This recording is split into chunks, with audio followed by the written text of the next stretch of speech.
ادھر ٹیلی فون کا ایک کھمبا گڑا تھا، اس کے فلیٹ کے عین سامنے ایک بڑا مسرور نظر آتا تھا، حالانکہ اس کی مسرت کی کوئی وجہ معلوم نہیں ہوتی تھی۔ اس بے جان شے کو بھلا مسرور کیا ہونا تھا، لیکن تنویر نے جو کہ بہت مغموم تھا یہی محسوس کیا کہ اس کے آس پاس جو بھی شے ہے خوشی سے جھوم رہی ہے۔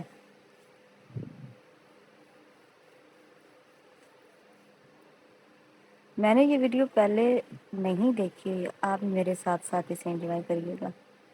ساون گزر چکا تھا اور بارانی رحمت نہیں ہوئی تھی۔ لوگوں نے مسجدوں میں اکٹھے ہو کر دعائیں مانگی، مگر کوئی نتیجہ برآمد نہ ہوا۔ بادل آتے اور جاتے رہے، مگر ان کے تھنوں سے پانی کا ایک قطرہ بھی نہ ٹپکا۔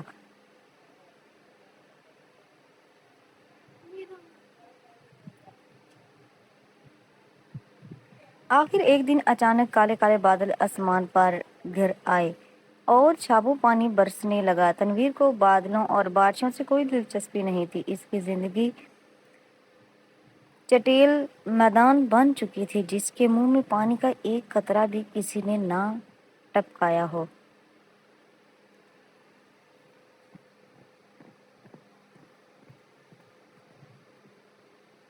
دو برس پہلے اس نے ایک لڑکی سے جس کا نام ثریا تھا محبت کرنا شروع کی، مگر یک طرفہ محبت تھی۔ ثریا نے اس درخواست اقتناع ہی نہ سمجھا۔ ساون کے دن تھے، بارش ہو رہی تھی، وہ اپنی کوٹھی سے باہر نکلا جانگھیا پہن کر نہانے اور بارش کا لطف اٹھانے۔ وہاں بالٹی میں پڑے تھے اور وہ اکیلا بیٹھا انہیں چوس رہا تھا کہ اچانک کسی چیخے اور کہکے سنائی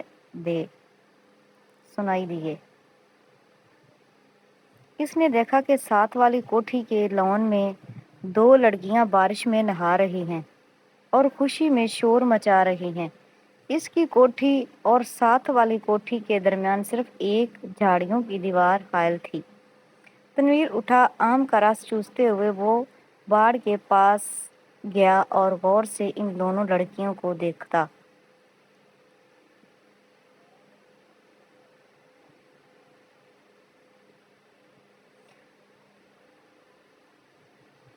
دونوں ململ کے کرتے پہنے تھی جو ان کے بدن کے ساتھ چپکے ہوئے تھے۔ شلوار چونکہ لٹھے کی تھی اور اس لیے تنویر کو ان کے بدن کے نچلے حصے کے صحیح خد و خال کا پتہ نہ چل سکا۔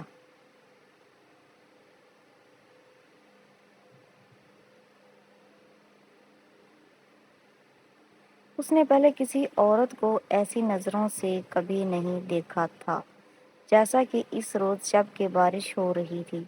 اس نے ان دونوں لڑکیوں کو دیکھا، دیر تک وہ ان کو دیکھتا رہا جو بارش میں بھیگ بھیگ کر خوشی کے نعرے بلند کر رہی تھی۔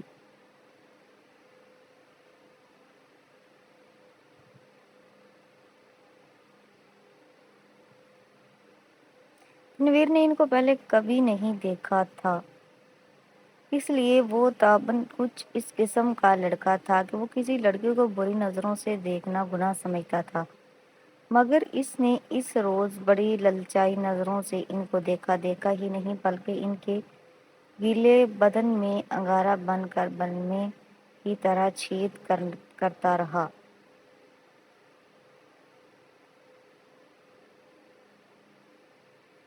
تنویر کی عمر اس وقت 20 برس کے قریب ہو گئی۔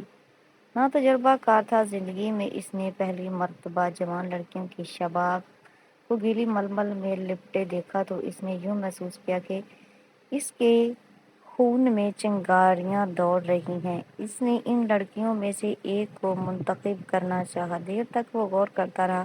ایک لڑکی بڑی شریر تھی، دوسری اس سے کم۔ اس نے سوچا شریر اچھی رہے گی جو اس کی شرارتوں کا سبق دے سکے۔ یہ شریر لڑکی خوبصورت تھی، اس کے بدن کے اعضاء بھی بہت مناسب تھے، بارش میں نہاتی بھی جل پری معلوم ہوتی تھی۔ تھوڑی دیر کے لیے تنویر شاعر بن گیا۔ اس نے کبھی اس طور پر نہیں سوچا تھا، لیکن اس لڑکی نے جس کا کرتا دوسری کے مقابلے میں بہت زیادہ مہین تھا، اس کو ایسے ایسے شعر یاد کرا رہے جن کا عرصہ ہوا بھول چکا تھا۔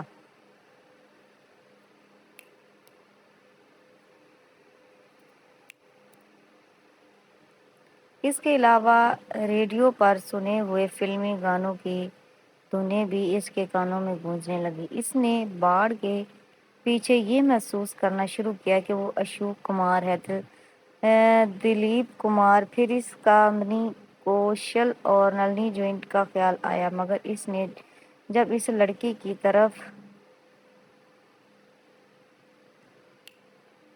اس غرض سے دیکھا کہ اس میں کامنی، کوشل اور نلنی جوان کے خد و خال نظر آ جائیں تو اس نے ان دونوں ایکٹرس پر لعنت بھیجی۔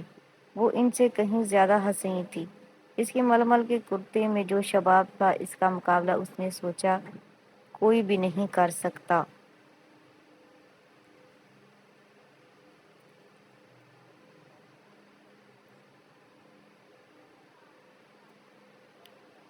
تنویر نے آم چوسنے بند کر دیے اور اس لڑکی سے جس کا نام پروین تھا عشق لڑانا شروع کر دیا۔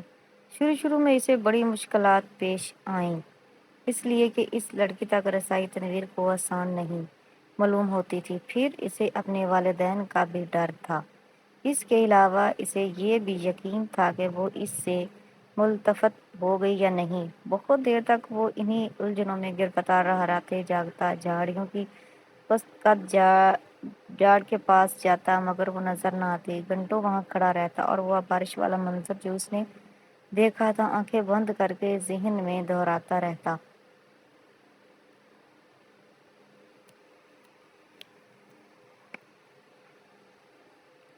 بہت دنوں کے بعد آخر اس کو ایک روز اس سے ملاقات کا موقع مل گیا۔ وہ اپنے باپ کی کار میں گھر کے کسی کام کی غرض سے جا رہا تھا کہ پروین سے اس کی مٹ بھیڑ ہو گئی۔ وہ کار اسٹارٹ کر چکا تھا۔ ساتھ والی کوٹھی میں سے تنویر کے خوابوں کی شہزادی نکلی۔ اس نے ہاتھ سے اشارہ کیا کہ وہ موٹر روک لے۔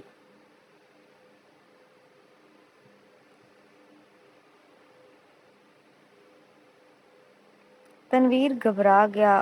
ہر عاشق ایسے موقعوں پر گھبرا ہی جایا کرتا ہے۔ اس نے موٹر کچھ ایسے بینڈ انداز میں روکی کہ اس کو زبردست دھچکا لگا اور اس کا سر زور سے اسٹیئرنگ وہیل کے ساتھ ٹکرایا، مگر اس وقت وہ شراب کے نشے سے زیادہ مخمور تھا۔ اس کو اس کی محبوبہ نے خود مخاطب کیا تھا۔ پروین کے ہونٹوں پر گہرے سرخ رنگ کی لپسٹک تھی، تھپکی ہوئی تھی۔ اس نے صرف مسکراہٹ سے کہا، معاف فرمائیے گا میں نے آپ کو تکلیف دی۔ بارش ہو رہی ہے، تنگا اس دور دراز جگہ ملنا محال ہے اور مجھے ایک ضروری کام سے جانا تھا۔ آپ میرے ہمسائے ہیں، اس لیے آپ کو یہ زحمت دی۔ تنویر نے کہا، زحمت کا کیا سوال پیدا ہوتا ہے؟ میں تو آپ کی زبان لڑکھڑا گئی۔ آپ سے میرا تعارف تو نہیں، لیکن آپ کو ایک بار دیکھا تھا۔ پروین اپنی سرخ مسکراہٹوں کے ساتھ کار میں بیٹھ گئی اور تنویر سے پوچھا، آپ نے مجھے کب دیکھا تھا؟ تنویر نے جواب دیا، آپ کی کوٹھی کے لان میں، جب آپ اور آپ کے ساتھ ایک اور لڑکی بارش میں نہا رہی تھی۔ پروین نے ایک گہرے سرخ لبوں میں سے چیخ نما آواز نکالی، ہائے، آپ دیکھ رہے تھے؟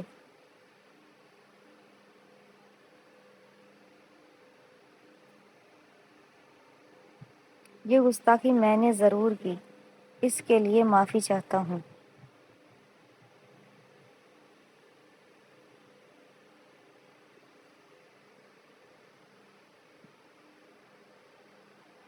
پروین نے ایک ادا کے ساتھ اس سے پوچھا، آپ نے دیکھا کیا تھا؟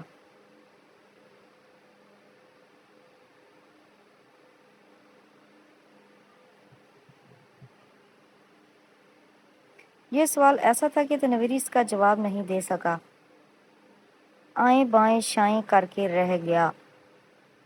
جی کچھ نہیں، بس آپ کو میرا مطلب ہے کہ دو لڑکیاں تھیں جو بارش میں نہا رہی تھیں اور خوش ہو رہی تھی۔ میں اس وقت آم چوس رہا تھا۔ پروین کے گہرے سرخ لبوں پر شریر مسکراہٹ پیدا ہوئی۔ آپ آم چوستے کیوں ہیں؟ کاٹ کر کیوں نہیں کھاتے؟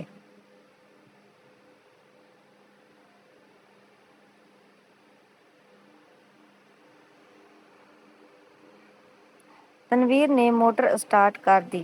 اس کی سمجھ میں نہ آیا کہ اس سوال کا جواب کیا دے۔ چنانچہ وہ گول کر گیا، آپ کو میں کہاں ڈراپ کر دوں؟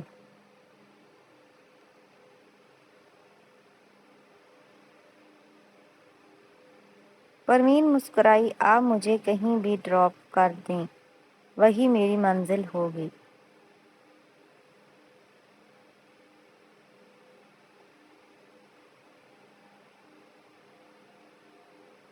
تنویر نے یوں محسوس کیا کہ اسے اپنی منزل مل گئی ہے۔ لڑکی جو اس کے پہلو میں بیٹھی ہے اب اس کی ہے، لیکن اس میں اتنی جرأت نہیں تھی کہ وہ اس کا ہاتھ دبائے یا اس کی کمر میں ایک دو سیکنڈ کے لیے اپنا بازو حمائل کر دے۔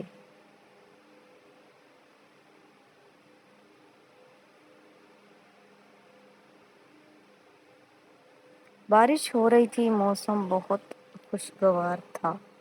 اس نے کافی دیر سوچا۔ موٹر کی رفتار اس کے خیالات کے ساتھ ساتھ تیز ہوتی گئی۔ آخر اس نے ایک جگہ اسے روک لیا اور جذبات سے مغلوب ہو کر اس کو اپنے ساتھ چمٹا لیا۔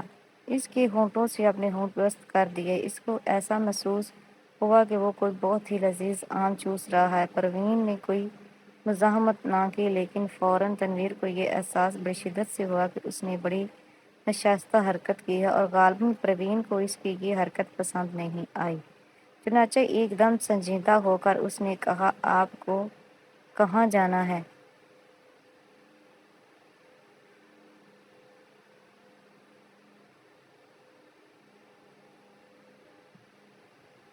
پروین کے چہرے پر یوں خفگی کے کوئی آثار نہیں تھے، لیکن تنویر یوں محسوس کر رہا تھا کہ جیسے وہ اس کے خون کی پیاسی ہے۔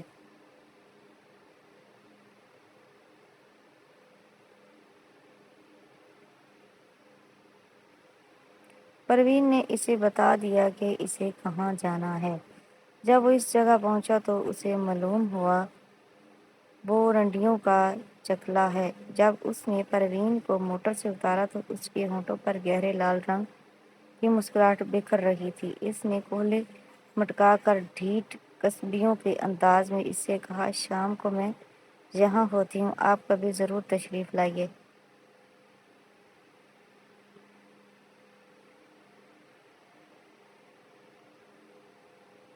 تنویر جب بھونکا ہو کر اپنی موٹر کی طرف بڑھا تو اسے ایسے لگا کہ وہ بھی ایک کسی قصبی عورت ہے جسے وہ ہر روز چلاتا ہے۔ اس کی لال بتی لپسٹک ہے جو پروین نے ہونٹوں پر تھپی ہوئی تھی۔